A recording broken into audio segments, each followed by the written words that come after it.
Hello. मेरा नाम है गौरव। और आज हम लोग क्लास 10th के चैप्टर 6 ट्रायंगल को देखते हैं कि ट्रायंगल्स में क्या पढ़ना है। ट्रायंगल ना एक ऐसा टॉपिक है जो मतलब जब से मैथ के बारे में हम लोग को याद होगा तब से शायद ये ट्रायंगल हमारे इर्द गिर्द घूम ही रहा है ना। या सिक्स सेवन्थ एट्थ में होंगे तो उस टाइम पे ट्रायंगल से रिलेटेड एरियाज एंड पेरीमीटर्स वो सारी चीज़ें पढ़ी। फिर नाइन्थ में भी चैप्टर था ट्रायंगल का जिसमें हमने कॉन्ग्रुएंस के क्राइटेरियाज और कॉन्ग्रुएंसी को समझा। ठीक है ना। टेंथ में भी ट्रायंगल्स है। तो इस बार जो ट्रायंगल्स का कॉन्सेप्ट है इसमें जिस चीज़ का हम इस्तेमाल करने वाले हैं दैट इज सिमिलैरिटी, जो यहाँ पे ऑलरेडी लिखा भी है। ठीक है। तो इससे पहले कि ट्रायंगल की सिमिलैरिटी के बारे में समझे, पहले ये समझते हैं कि सिमिलर होता क्या है। ठीक है। अब फॉर एग्जांपल ना आप किसी भी दो तरह के डायग्राम को फिगर को इमेजिन करो, है ना, कि दो फिगर है, आप इमेजिन एनी टू फिगर्स। ठीक है। तो उस फिगर के पास क्या क्या होगा? उस फिगर के पास एक चीज होगी शेप और दूसरा होगा साइज। ठीक है।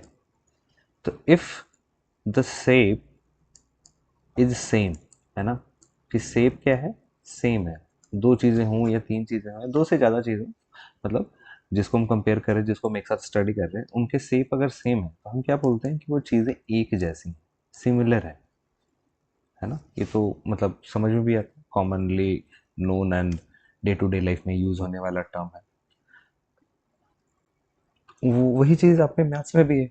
तो ट्राइंगल से मतलब दो ट्राइंगल होंगे, तीन ट्राइंगल होंगे, तो उनके शेप अगर सेम है तो वो क्या कहे जाएंगे कि वो सिमिलर ट्राइंगल्स हैं।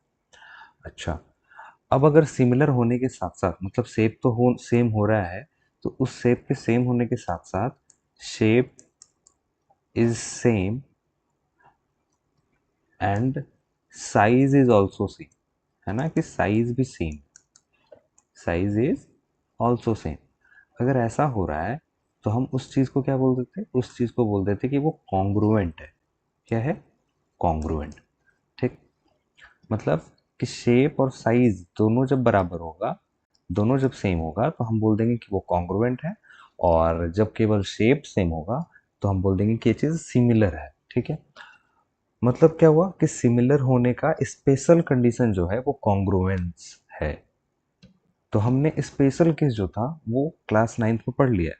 और अब हम पढ़ने क्या जा रहे हैं? हम जनरलाइज्ड चीज को पढ़ने जा रहे हैं विच इज सिमिलैरिटी। ठीक है। सिमिलर और कॉन्ग्रुएंस का ना एक बढ़िया सा एग्जांपल मैं देता हूँ। जैसे दो इंसान है, तो दोनों के पंजे के बारे में स्टडी करेंगे, the palms of two people,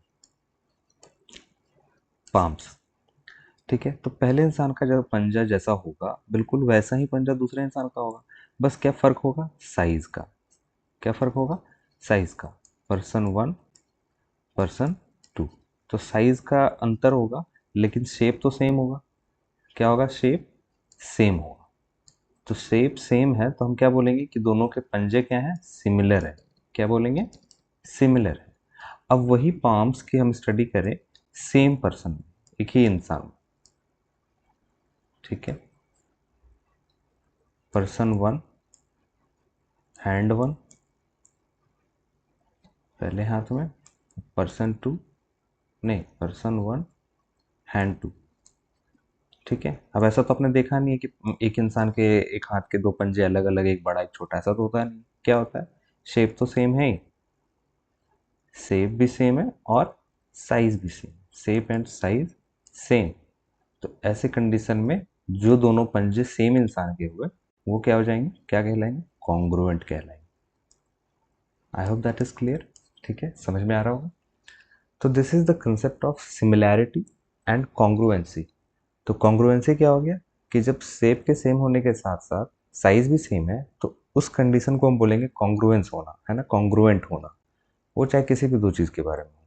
और जब केवल शेप सेम है, साइज सेम नहीं रह पाया, तो हम ऐसी चीज़ को बोलेंगे कि वो सिमिलर है, कॉन्ग्रुएंट नहीं है। तो बेसिकली क्या है? Congruent is a special case of similarity. Congruence is a special case of similarity. कि सिमिलर होने का स्पेशल केस जो होता है वो कॉन्ग्रुएंट, और वो स्पेशल केस क्या होता है? वो स्पेशल केस होता है शेप का, शेप के साथ साथ साइज का भी सेम होना। This is the special case. तो I hope that is clear, है ना, ये चीज़ समझ में आ गई होगी। अब इसमें एक चीज़ और है, और वो क्या है, इसको जरा हटा दूँ। अब जैसे आप समझो ना कि आ, एक छोटे बच्चे का हाथ है ना, हाथ का ही, हाँ पाम का ही कंपैरिजन कर रहे हैं, ठीक है, कि palm of a kid and palm of a young man, बड़े इंसान का, ठीक है। हम मान लेते हैं कि शेप तो सेम है ही, हम मान लेते हैं कि साइज जो है इसका, हम जो डिस्क्रिप्शन दे रहे हैं उसको हम बोल रहे हैं ए है, ठीक है, ए, इसका जो साइज है ए यूनिट है, जो भी यूनिट हो, और जो बड़े वाले इंसान का मेजरमेंट आएगा पाम का, उसको हम बोल देते हैं कि वो बी यूनिट, ठीक है। अब ए और बी यूनिट में क्या रिलेशन होगा, कि वो कितना टाइम्स बड़ा है या कितना टाइम्स छोटा है, ये रिलेशन होगा, है ना। तो हम बोल देते हैं कि A is some times of B, या फिर बी इज सम टाइम्स, कुछ टाइम्स ए का, ए का कुछ टाइम्स है हमारा बी।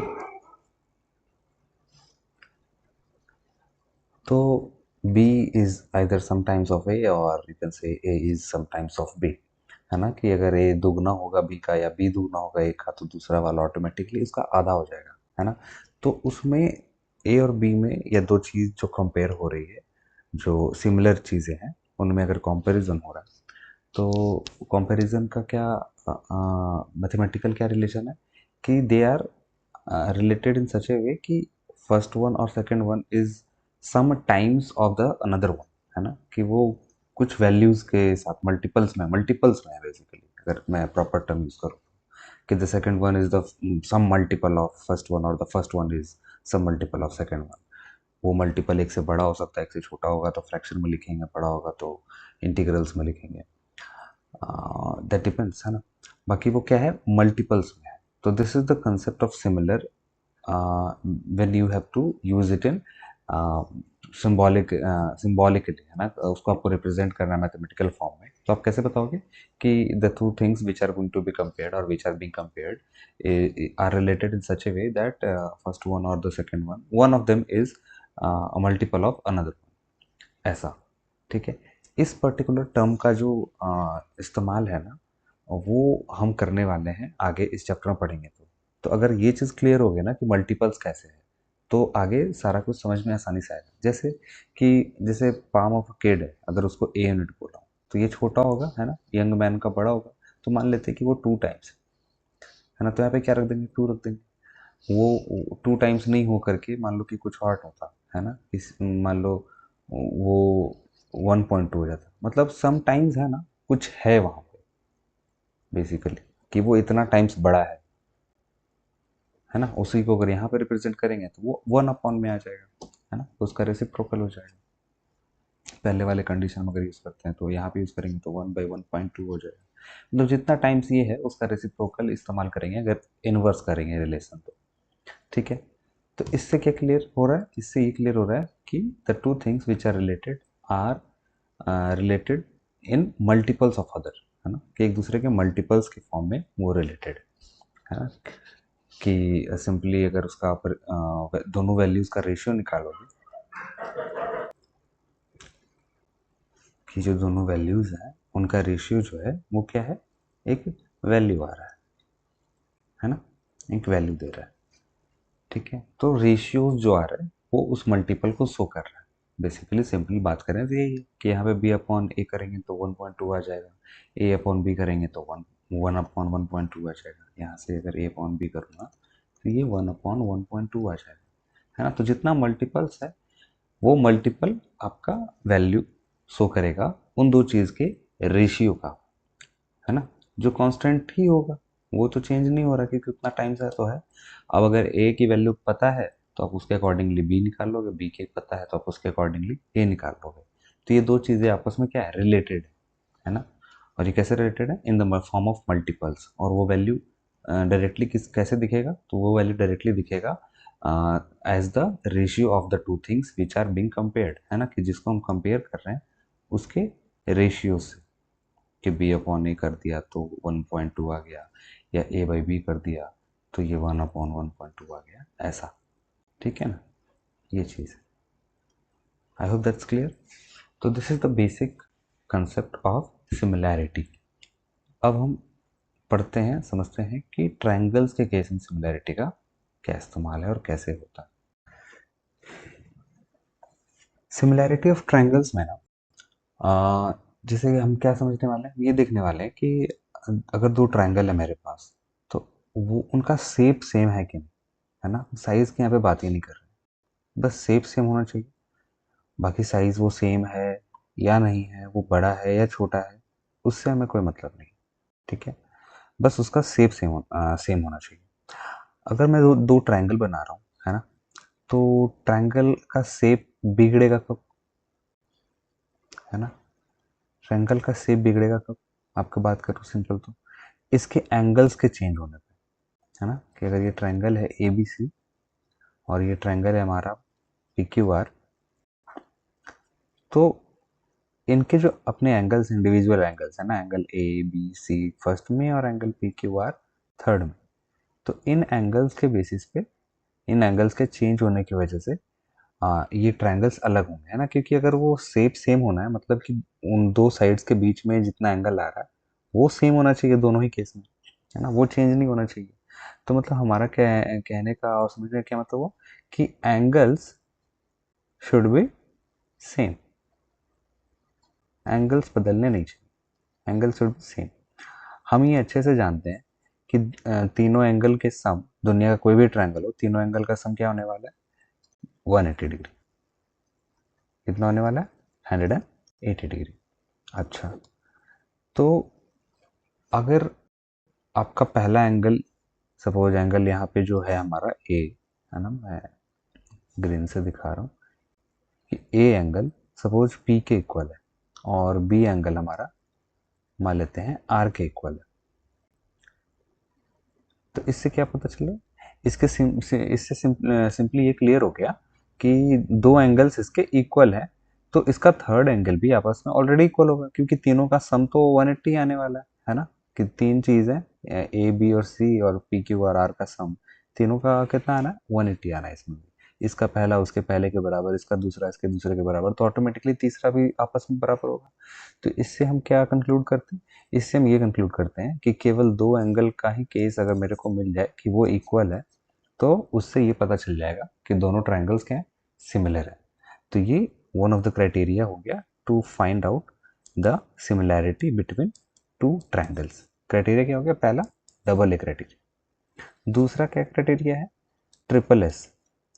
ट्रिपल एस मतलब साइड साइड एंड साइड। जैसे कि नाइन्थ में हमने कॉन्ग्रुएंस के केस में भी ट्रिपल एस पढ़ा है, और वहाँ पे भी साइड साइड साइड था, लेकिन वहाँ पे फ़र्क क्या था कि वो आपस में इक्वल थे। यहाँ पे क्या होने वाला है, यहाँ पे ये प्रोपोर्शनल होने वाले। क्या होने वाले, प्रोपोर्शनल। प्रोपोर्शनल का मतलब कि जैसे कि अगर शेप सेम है ना, और साइज बड़ा या छोटा है, तो इसका मतलब क्या हुआ कि जितना टाइम्स बड़ा पहला वाला साइड है दूसरे ट्रायंगल के पहले साइड के कंपैरिजन में, उतना ही बड़ा दूसरा वाला साइड भी होगा पहले ट्रायंगल का दूसरे वाले ट्रायंगल के दूसरे साइड के कंपैरिजन में, और उतना ही बड़ा तीसरा साइड होगा पहले ट्रायंगल का दूसरे ट्रायंगल के तीसरे साइड के कंपैरिजन में। ठीक है ना। तो this is how it goes, कि अगर A B is K times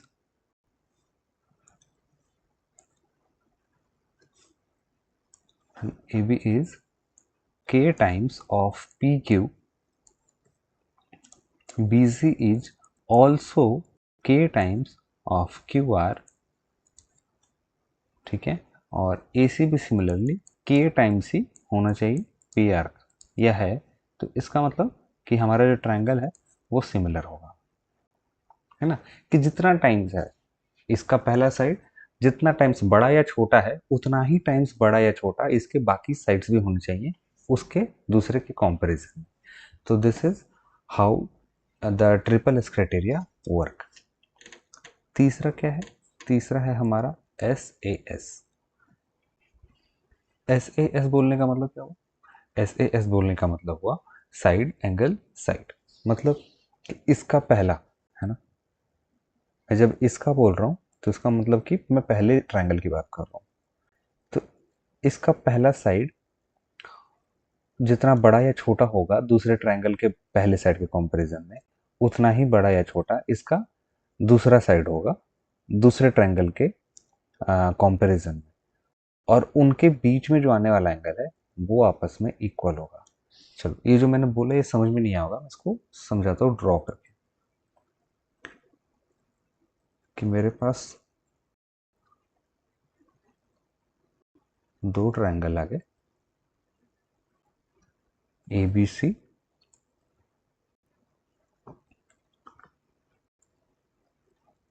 और पी क्यू आर। ठीक है, इसमें क्या है कि ये वाला ए बी पी क्यू के कंपैरिजन में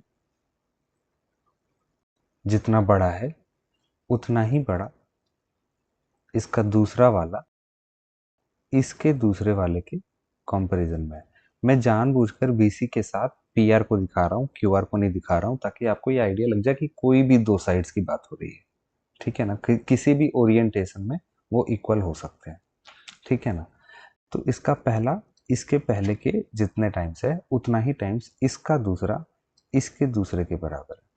ठीक है, तो इन दोनों के बीच में बनने वाला एंगल ये, और यहाँ पे इन दोनों के बीच में बनने वाला ये एंगल आपस में इक्वल होना चाहिए, है ना। ये बीच में ए लिखा होता है, इसका मतलब क्या होता है? इंक्लूडेड। किसके बीच में इंक्लूडेड? तो जो उसके पहले लिखा गया है उसके, जो उसके बाद में लिखा गया है उसके साइड के। ठीक है ना, मतलब ये दोनों एस के बीच में इंक्लूडेड जो ए होगा यानी कि एंगल होगा उसकी बात कर रहे हैं, वो इक्वल होना चाहिए। आई होप दैट इज क्लियर। ठीक है, जो हमारा फोर्थ क्राइटेरिया है that is R H S, applicable in the case of right angle triangle only. ठीक है, अच्छा, इसमें क्या होगा? इसमें आर का मतलब राइट एंगल हो गया, एच का मतलब हाइपोटेनस हो गया, और एस का मतलब साइड हो गया। मतलब कि अगर मेरे पास एक राइट एंगल ट्राइंगल है, बढ़िया ट्राइंगल बनाता हूँ, एक सेकेंड।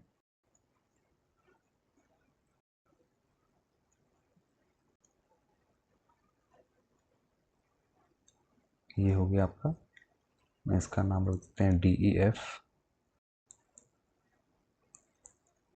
और एक और ट्राइंगल ले लेता हूँ, इसका नाम रख देता हूँ एम आर एस। ठीक है, तो इसका मतलब क्या हुआ कि ये राइट एंगल जो हमारा ई के पास बन रहा है पहले वाले में, और जो आर के पास बन रहा है, क्योंकि राइट एंगल ट्राइंगल है तो 90 डिग्री तो सेम होगा ही होगा। अब दूसरी बात क्या आती है कि जितना टाइम्स इसका हाइपोटेनस है इसके, उतना ही टाइम्स इसका कोई दूसरा साइड इसके किसी दूसरे साइड के होना चाहिए। कि अगर डी एफ जो है वो डबल है एम एस का, तो ई एफ जो है वो भी डबल होना चाहिए एम आर या आर एस का। बेसिकली दूसरे साइड की बात हो रही है, वहाँ पे कोई फिक्स नहीं है कि कौन से वाले की बात हो रही है, बस दूसरा कोई साइड होना चाहिए। दिस इज इम्पोर्टेंट, है ना। मैं ये जानबूझ के, जैसे इसमें मैंने ये हॉरिजॉन्टल वाले साइड के बारे में दिखाया है तो यहाँ पे वर्टिकल वाले को दिखाया है, तो ये जानबूझ के कर रहा हूँ ताकि आपके दिमाग में कोई ये भ्रम ना बैठे कि इसमें हॉरिजॉन्टल लिया तो यहाँ पे भी हॉरिजॉन्टल वाला ही आना चाहिए। नहीं, है ना, हमारा जो भी स्पेसिफिक चीज़ है वो यहाँ पे मेंशन्ड है, जैसे राइट एंगल का होना इंपॉर्टेंट है, हाइपोटेनस का रिलेशन में होना इंपॉर्टेंट है, फिर उसके बाद ये साइड लिख रखा है, मतलब हाइपोटेनस के अलावा दो साइड जो बच गए उन दोनों में से कोई भी एक आपस में रिलेटेड होना चाहिए उसी रेशियो में जिस रेशियो में उसके हाइपोटेनस रिलेटेड है। तो I hope that is clear. ये क्राइटेरिया हो गए कुछ बेसिक। तो अगर आपको ये पोर्शन समझ में आ गया तो आपको जितने भी ट्रायंगल का क्राइटेरिया है वो सारा कुछ क्लियर हो गया। बाकी आप क्वेश्चन जब बनाओगे है ना, तो उसमें आपको और भी बेटर आइडिया इसका मिलेगा कि किस तरीके से यूज़ करना है ना। जनरली इसको अगर हमें दिखाना होता है ना, रेश प्रोपोर्शनल दिखाना होता है, तो उसको कैसे दिखाते हैं? उसको दिखाते हैं कि A B by P Q is equal to B C by Q R मान लेते हैं, और is equal to A C by P R. इसका मतलब क्या हुआ? इसका मतलब हुआ कि जो रेशियो है ना, अब देखोगे तो ऊपर में हर जगह क्या लिखा गया? पहले ट्रायंगल के साइड से, है ना। ये ध्यान रखना कि जो ट्रायंगल का साइड आप पहले केस में ऊपर लिख रहे हो वही आप हर एक केस में ऊपर लिखोगे, ऐसा नहीं कि चेंज कर देना, है ना। तो इसका मतलब क्या हुआ? इसका मतलब ये हुआ कि जो हमारा दोनों ट्रायंगल का पहले साइड का रेशियो है वही रेशियो हमारे दोनों ट्रायंगल के दूसरे साइड का है, वही रेशियो हमारे दोनों ट्रायंगल के तीसरे साइड का है। तो I hope that is clear. ठीक है, तो ये हो गया हमारा सिमिलैरिटी ऑफ ट्रायंगल्स और इसमें यूज होने वाले क्राइटेरियाज। ठीक है, नेक्स्ट जो है हमारा वो है बेसिक प्रोपोर्शनैलिटी थ्योरम। तो इसमें क्या है ना कि अगर मेरे पास एक ट्रायंगल है मान लेते हैं, ठीक, थोड़ा ऐसा बनाता हूँ जो अनकन्वेंशनल लगे।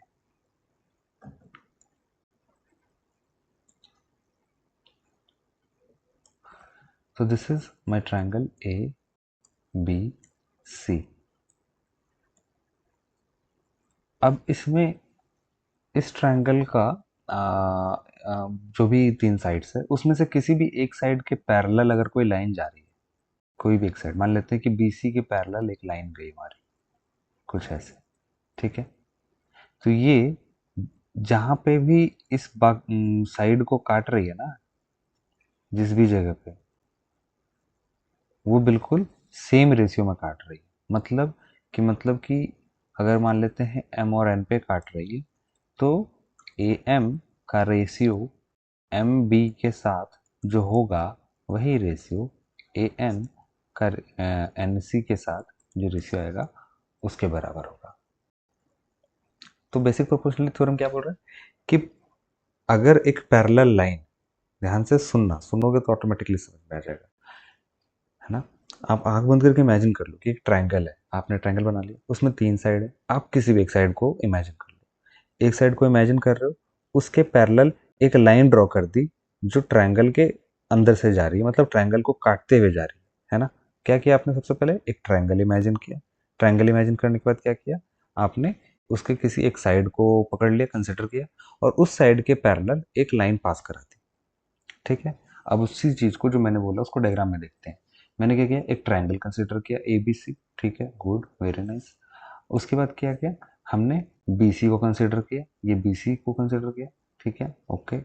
अब इसके पैरेलल ट्रायंगल को काटती हुई एक लाइन गुजर रही है, जो इस ट्रायंगल को कहाँ काट रही है? M पे और N पे, ठीक है, इन दो जगह पे काट रही है।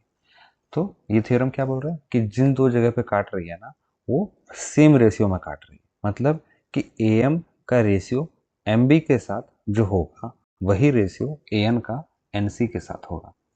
अब AB और AC तो जरूरी नहीं कि बराबर हो, वो तो अलग अलग होंगे, लेकिन जैसे कि मान लेते हैं फॉर एग्जांपल कि ये इसका टोटल लेंथ है ना, वो आपका 6 यूनिट है, AB का लेंथ 6 यूनिट है, मान लेते हैं कि AB का लेंथ 6 यूनिट है, ठीक है।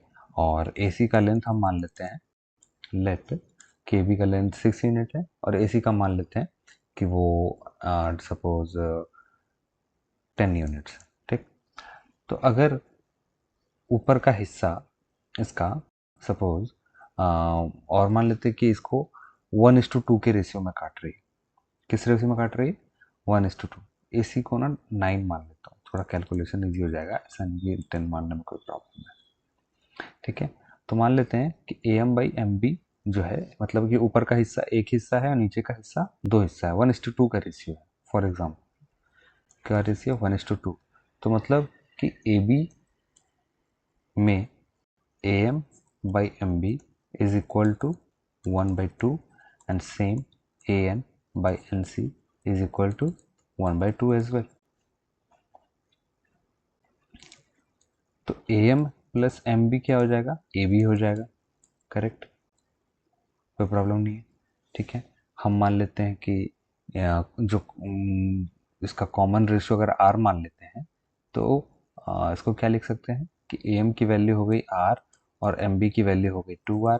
तो इससे आपको क्या मिल गया, इससे मिल गया आपको कि आर की वैल्यू आ गई 2 यूनिट्स।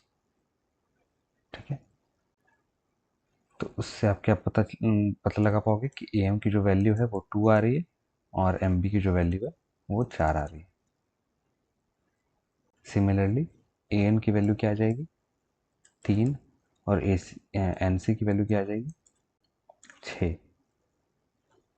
रेशियो क्या आ जाएगा दोनों के साथ, 2/4 करोगे तो भी 1/2 आएगा और 3/6 करोगे तो भी वैल्यू 1/2 आएगी। मतलब कि अगर एक पैरेलल लाइन ट्रायंगल को पैरेलल लाइन नहीं सॉरी एक ट्रायंगल को अगर किसी एक साइड के पैरेलली कोई काट रहा हो तो जहां पे भी काट रहा है वो सेम रेशियो में काटेगा। This is basic proportionality theorem. अब ये हमने जनरली पढ़ लिया जनरलाइज करके। इसका स्पेसिफिक चीज हमने क्लास 9th में पढ़ रखा है, क्या मिड पॉइंट थ्योरम। उसमें क्या था कि लाइन तो पैरेलल थी लेकिन वो बीच में थी, एक जगह से जा रही थी जो बिल्कुल बीचों बीच था। तो अगर इधर बीचों बीच है तो उधर भी बीचों बीच काट रहा होगा ये। तो हमने उसी चीज को जनरलाइज करके यहाँ पे देख लिया। तो आई होप दैट्स क्लियर। ठीक है, दैट्स इट। एक बार सिमिलैरिटी क्राइटेरिया रिवाइज कर लेते, रिकॉल कर लेते हैं क्या क्या था इसमें। इसमें पहला था हमारा एस एस एस, मतलब साइड साइड और साइड। इसकी खास बात क्या है, खास बात ये कि जिस रेशियो में दोनों ट्रायंगल के पहले साइड रिलेटेड होंगे उसी रेशियो में दोनों ट्रायंगल के दूसरे साइड और उसी रेशियो में दोनों ट्रायंगल के तीसरे साइड। अगला क्या था हमारा एस ए एस, बोले तो साइड एंगल साइड। सेम कि जिस रेशियो में दोनों ट्रायंगल का पहला साइड रिलेटेड है उसी रेशियो में उसके दूसरा साइड भी रिलेटेड है और पहले और दूसरे साइड के बीच में जो एंगल आ रहा है ना, किस क्या कहाँ पे आ रहा है बीच में, इन बिटवीन इंक्लूडेड एंगल, वो इक्वल होना चाहिए। तो ये यहाँ पे जो क्राइटेरिया लगेगा सिमिलर करने के लिए उसका क्या नाम होगा एस ए एस। अगला जो क्राइटेरिया है that is simply double A, यानी कि एंगल एंगल, मतलब दोनों ट्रायंगल के दो इंडिविजुअल एंगल आपस में इक्वल होने चाहिए। पहला ट्रायंगल का पहला एंगल उसके ट्रायंगल के दूसरे ट्रायंगल के पहले एंगल के बराबर और पहले ट्रायंगल का दूसरा एंगल दूसरे ट्रायंगल के दूसरे एंगल के इक्वल आ रहा है। तो that is double A criteria. और जो लास्ट हमने पढ़ा था that was RHS which is applicable in case of right angle triangle. क्या था इसमें, पहला था राइट एंगल, दूसरा था हाइपोटेनस और तीसरा था साइड। मतलब दोनों के राइट एंगल तो आपस में इक्वल होंगे ही होंगे, है ना, क्योंकि राइट एंगल तो 90 डिग्री है, तो 90 डिग्री यहाँ है 90 डिग्री वहाँ है, तो राइट एंगल तो इक्वल होंगे ही होंगे। उसके बाद दोनों के बीच में जो रेशियो हाइपोटेनस इस्टेब्लिश कर रहा है वही रेशियो उन दोनों ट्रायंगल के बाकी बचे में साइड्स में से, दो साइड्स में से किसी एक साइड के बीच में इस्टेब्लिश हो जाना चाहिए। अगर हो जाएगा तो हमारा ट्रायंगल सिमिलर कहा जाएगा। तो आई होप दैट्स क्लियर। ठीक है, नेक्स्ट है हमारा क्वेश्चन वाला सेक्शन। इस क्वेश्चन में क्या रखा है, क्या दे रखा है, if A D and P M are the medians of triangle A B C and P Q R. तो सबसे पहला काम हमारा क्या है, दो ट्राइंगल बना देना। कौन कौन से, क्या नाम दे रखे हैं, ए बी सी और दूसरा क्या है पी क्यू आर। दो ट्राइंगल हो गए। अच्छा आगे क्या बोला, if A D and P M are the medians, A D है ना, ए डी,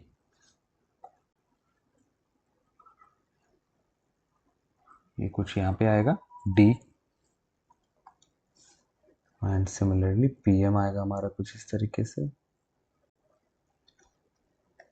ठीक है, मीडियन मतलब बिल्कुल बीचों बीच है, मतलब बी डी और डी सी इक्वल हो गए और यहाँ पे क्यू एम और एम आर इक्वल हो गए। ठीक है, यहाँ पे एक चीज़ और मैं जैसे रिप्रेजेंट कर रहा हूँ, तो यहाँ पे ये सिंगल लाइन से कट कर रहा हूँ इन दोनों में, यहाँ पे डबल लाइन से। यहाँ पे सिंगल से नहीं किया, क्योंकि अगर यहाँ पे भी सिंगल से करता तो उससे देखने वाले को ये लगता कि ये सारे चारों जो हिस्से हैं ना, चारों इक्वल है, लेकिन ऐसा नहीं है। यहाँ पे क्या है, केवल बी डी और डी सी आपस में इक्वल है, और क्यू एम और एम आर आपस में इक्वल है, ठीक है ना। तो आप जैसे रिप्रेजेंट कर रहे हो ना, तो उसको भी थोड़ा स्टैंडर्डाइज करके करो, ताकि देखने वाले को वहीं पे लग जाए कि हाँ, बच्चे की क्लैरिटी बहुत बेहतर है। Okay, moving ahead. तो हमें क्या इसमें दे रखा है कि respectively where triangle ABC is similar to triangle PQR, this is the sign of similarity. जैसे कॉन्ग्रुएंस का साइन क्या था, हम इक्वल टू के ऊपर इस तरीके का लगाते थे, और वही चीज़ हम सिमिलैरिटी में केवल ये चीज़ लगाते हैं, इक्वल टू का साइन नहीं लगाते। अच्छा, तो हमें क्या प्रूफ करना है, हमें प्रूफ करना है कि A B upon P Q is equal to A D upon P M.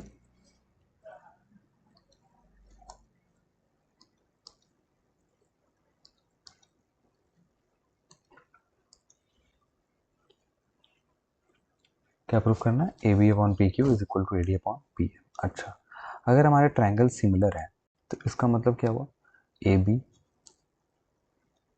C is similar to P Q R. मतलब कि A B upon P Q is equal to A C upon P R is equal to B C upon Q R. ठीक है, ratios same रहने वाले हैं, triangle similar दे रखा है तो रेशियो सेम होंगे। ओके, इसके अलावा और क्या हमें पता चल रहा है, इसके अलावा हमें ये पता चल रहा है कि एंगल ए कंप्लीट एंगल, पूरा एंगल है ना, angle A will be equal to angle P, angle B will be equal to angle Q, and angle C is equal to angle R. चलो, मैंने यही चीज़ कैसे लिखी, मैंने ए बी के साथ पी क्यू का ही रेशियो क्यों लिया, मैंने एंगल ए के सामने एंगल पी क्यों लिखा, ये एक इंपॉर्टेंट चीज़ है, आप ये समझो कि ऐसा क्यों हो रहा है। तो देखो, सिमिलैरिटी और कॉन्ग्रुएंस में ना ट्रायंगल्स को किस तरीके से लिखा जा रहा है वो बहुत इंपॉर्टेंट होता है। जैसे ए बी सी लिखा और पी क्यू आर लिखा, या फिर पी आर क्यू लिखा, तो इससे क्या डिफरेंस हो रहा है कि ए बी यानी कि पहले दूसरे पोजीशन पे क्या लिखा है, ए और बी, यहाँ पे पहले दूसरे पोजीशन पे पी क्यू है, लेकिन यहाँ पे पहले दूसरे पोजीशन पे पी आर है। इससे ये पता चलेगा, अगर ये वाला सिचुएशन ट्रू है ना, कौन सा वाला, ऊपर वाला अगर सिचुएशन ट्रू है जिसमें कि पी क्यू आर लिखा है, तो इससे ये पता चलेगा कि A B is equal to P Q, पहले दूसरे पोजीशन वाली जो चीज़ है वो आपस में इक्वल होगी, दूसरे तीसरे वाली आपस में इक्वल होगी, यानी कि B C is equal to Q R, और पहले तीसरे पोजीशन पे क्या है, ए सी, और इधर पी आर, वो आपस में इक्वल होगा। लेकिन अगर ये नीचे वाली कंडीशन ट्रू हो रही है, मतलब कि अगर वो पी आर क्यू के कॉन्ग्रुएंस की बात कर रहा हूँ, कि अगर वो कॉन्ग्रुएंस है, तो इससे क्या आइडिया लगाओगे कि A B is equal to P R. ये आपको पढ़ाया गया होगा है ना 9th में, तो आपको पता होगा, मैं रिकॉल करवा दे रहा हूँ कि पोजीशंस इंपॉर्टेंट है, कि किस तरीके से उनको लिखने का तरीका क्या बताता है कि वो कौन सी चीज़ें आपस में इक्वल है। जैसे सी पी सी टी पढ़ते होगे ना, corresponding part of congruent triangle, तो अगर ट्रायंगल कॉन्ग्रुएंट है तो उसके कोरस्पॉन्डिंग पार्ट्स इक्वल है, ठीक है ना। तो A B is equal to P R हो जाएगा, जैसे यहाँ पे पी क्यू था इक्वल, लेकिन यहाँ पे पी आर इक्वल हो गया, है ना। उसी तरीके से बी सी जो है वो किसके इक्वल हो गया, क्यू आर के इक्वल। देखो, बी सी क्यू आर के इक्वल दोनों ही केस में है, लेकिन ए बी सेम है क्या, नहीं। एंड सिमिलरली ए सी जो है वो किसके इक्वल हो गया, पी क्यू के इक्वल हो गया। बताओ, बस पोजीशंस स्वैप कर देने से, इंटरचेंज कर देने से, है ना। तो इसलिए किस तरीके से लिखा जाना है वो इम्पोर्टेंट है। तो सिमिलैरिटी के भी केस में सेम है कि ए बी सी अगर पी क्यू आर के सिमिलर है, तो पहले दूसरे पोजीशन पे क्या है, ए बी और पी क्यू है तो उनके रेशियो, दूसरे और तीसरे पोजीशन पे क्या है, पी सी और क्यू आर तो उनके रेशियो, पहले और तीसरे पोजीशन पे क्या है, ए सी और पी आर तो उनके रेशियोज आपस में इक्वल होंगे। सिमिलरली एंगल्स के भी केस में सेम होगा, है ना। ए वाला एंगल पी के बराबर, बी वाला क्यू के, और सी वाला आर के। अगर यहीं पे पी क्यू आर के जगह पे पी आर क्यू लिख देता या क्यू पी आर लिख देता तो सारे चीज़ें बदल जाती। तो ये इंपॉर्टेंट है। Coming back to the question, अब इसने क्या बोला है कि prove that A B upon P Q is equal to A D upon P M. अब क्योंकि ये ए बी सी और पी क्यू आर इक्वल है, तो इससे हमें क्या पता चल रहा है, उससे हमें ये पता चल गया जो उनके साइड्स के बीच का रिलेशन है कि A B upon P Q is equal to A C upon P R is equal to B C upon Q R. अगर इसमें से मैं इसको लिखूँ सिंपल डायरेक्टली कि A B upon P Q is equal to B C upon Q R. Also B C की जगह पे मैं ट्वाइस ऑफ बी डी लिख सकता हूँ, ट्वाइस ऑफ बी डी लिख सकता हूँ। और क्यू आर की जगह पे क्या लिख सकता हूँ, ट्वाइस ऑफ क्यू एम लिख सकता हूँ। ट्वाइस ट्वाइस कट जाएगा। ट्वाइस क्यों लिखा है, क्योंकि बी सी को हम लिखेंगे B D plus D C, और क्योंकि बी डी और डी सी इक्वल है तो उसको आप B D plus B D लिख सकते हो, यानी कि सिंपली टू बी डी लिख सकते हो। Same goes with the Q R. तो यहाँ से क्या मिल गया, यहाँ से मिल गया कि A B upon P Q is equal to B D upon Q M. हमने ये क्यों किया है ये आपको आगे पता चलेगा।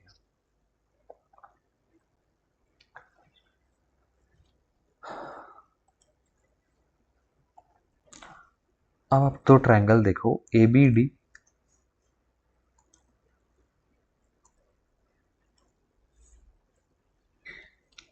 ए B D and P Q M.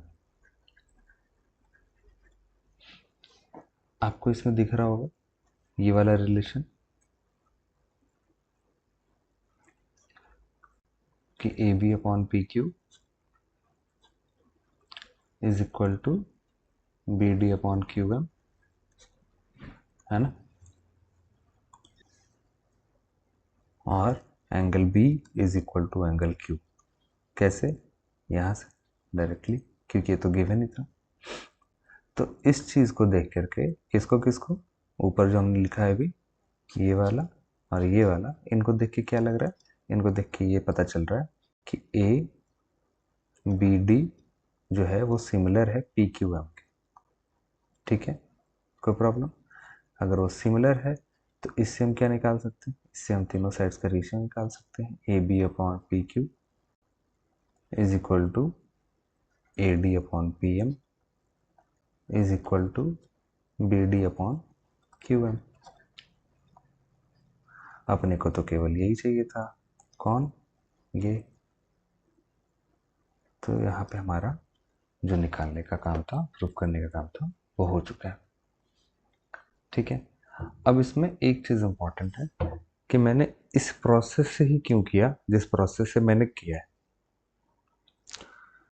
तो सबसे पहली चीज़ कि आप ज्योमेट्री का कोई भी क्वेश्चन बनाओगे ना, वो चाहे ट्रायंगल्स का हो या आपका वो सर्कल का हो या किसी भी और चैप्टर का हो, है ना, चाहे वो ज्योमेट्री का हो या ना हो, है ना, आपको उस क्वेश्चन को बनाना है तो सबसे पहले तो आप गिवन लिखो, है ना। एक मैं से अलग से प्रॉपर एक वीडियो बनाऊंगा जिसमें आपको गाइड करते हुए समझाऊंगा कि किस तरीके से किसी क्वेश्चन को अप्रोच करना है। अभी तो मैं इस क्वेश्चन को बना के बता रहा हूँ कि हाँ इसको किस तरीके से किया जा सकता है, जो चीज़ दे रखा है उससे हमने क्या समझा, उसका कैसे इस्तेमाल किया और किस तरीके से अपने प्रूफ तक पहुँचे। ठीक है, अब इसको प्रॉपरली कैसे सॉल्व करना है, ये इसका एक प्रॉपर मैं डिफरेंट एक वीडियो क्रिएट करके आपको उसमें अच्छे से समझाऊंगा सारे चैप्टर्स के बारे में कि हाँ इस चैप्टर के क्वेश्चंस को इस तरीके से किया, है ना। वो अल्टीमेटली सब में बात घूम फिर के क्या आएगी कि गिवन है तो गिवन का हमने इस्तेमाल किया, और जो भी चीज़ें हम उससे निकाल सकते हैं, जितना भी हम उसमें दिमाग लगा के उसको अप्रोच कर सकते हैं वो करेंगे, और उसके बाद फिर जो हमें कंक्लूड करना है, जहाँ जो हमें वैल्यूज़ निकालने हैं वहाँ तक हम पहुँचेंगे। तो सबसे पहले सिमिलर दे रखा था, तो सिमिलर देने से हम उसको मैथमेटिकली क्या क्या चीज़ उससे हम डिड्यूस कर सकते हैं, क्या क्या चीज़ हम उससे समझ सकते हैं, उसको हमने लिखा, उसको हाईलाइट किया। अब हमने देखा कि प्रूफ क्या करना है। प्रूफ देखने के लिए हमें A B upon P Q दिखा और A D upon P M दिखा। तो अब ए बी ऊपर में क्या है, ए बी ए और डी, मतलब ए बी और डी तीन चीज़ें थी। अब मैं डायग्राम में देख रहा हूँ तो मेरे को दिख रहा है कि ए बी टी एक ट्रायंगल है और नीचे वाली चीज़ में पी क्यू एम है वो भी एक ट्रायंगल है। तो मैं सोच रहा हूँ कि क्या ये दोनों ट्रायंगल अगर सिमिलर हो जाएंगे तो मेरा काम हो जाएगा। मैंने सिंपल यही सोचा, ठीक है ना। अब सिमिलर करने के लिए मैं नोटिस कर रहा हूँ कि मेरे को दोनों एंगल तो इक्वल दिख रहे हैं, एक साइड भी मेरे को प्रोपोर्शनल दिख रही है। तो हमें बस एक चीज़ और चाहिए, है ना, मतलब कि वो ए डी और पी एम के बीच का रिलेशन हो जाए, या फिर बी डी और क्यू एम के बीच का रिलेशन हो जाए, या छोटा वाला आधा बटा हुआ एंगल ए का और पी का रिलेशन हो जाए, या डी और एम वाले एंगल का रिलेशन हो जाए। तो मैं क्या देख रहा हूँ कि बी डी और क्यू एम इन दोनों के बीच में कोई डायरेक्ट रिलेशन हो ना हो, लेकिन वो दोनों ही अपने अपने बड़े वाले ट्रायंगल के आधे हैं, है ना। तो उसका मैंने बस इस्तेमाल करके देखा। मेरे को नहीं पता था कि हाँ हो जाएगा, हो गया तो अच्छी बात है, लेकिन मेरे को देखा, लगा कि हाँ करके देखना चाहिए। करके देखा तो वो चीज़ हो गई। हो सकता है कभी कभी करने पे नहीं भी बनेगा, नहीं बनेगा तो वो बात की बात है, लेकिन हमें जो लगेगा ना वो काम हम करेंगे। आप ये जब करने लग जाओगे तो आपके ऑटोमेटिकली बहुत सारे डाउट्स कम हो जाएंगे। तो जब भी प्रूफ का क्वेश्चन आए तो सबसे पहले तो डरो मत, और उसको जितना हो सके उतना डीप तक सॉल्व करने की कोशिश करो, वो सॉल्व हो जाएगा। तो I hope that is clear. चलो, द नेक्स्ट क्वेश्चन इज कि D is a point on the side B C of a triangle A B C, है ना, of a triangle A B C. तो सबसे पहले हम क्या करेंगे, सबसे पहले हम मस्त एक ट्रायंगल बना लेंगे। कौन सा ट्रायंगल, ए बी सी। ये डायग्राम क्वेश्चन में बोल रखा है कि ट्रायंगल ए बी सी है, उसके बी सी साइड पे एक पॉइंट डी है। चलो हम यहाँ पे एक डी मान लेते हैं, यहाँ पे डी है, सच दैट कुछ इस तरीके से कि एंगल ए डी सी, अच्छा एंगल ए डी सी बोला मतलब ए और डी को कनेक्ट कर देते हैं भाई, कि एंगल ए डी सी यानी कि ये वाला angle, angle A D C, और एंगल बी ए सी मतलब ये पूरा वाला एंगल, ये दोनों क्या है, इक्वल है। तो हमें क्या प्रूफ करना है, हमें प्रूफ करना है C A square is equal to C B into C D. अच्छा, डी की खास बात क्या है, डी की खास बात कुछ नहीं है, वो केवल एक पॉइंट है बी सी पे। अच्छा,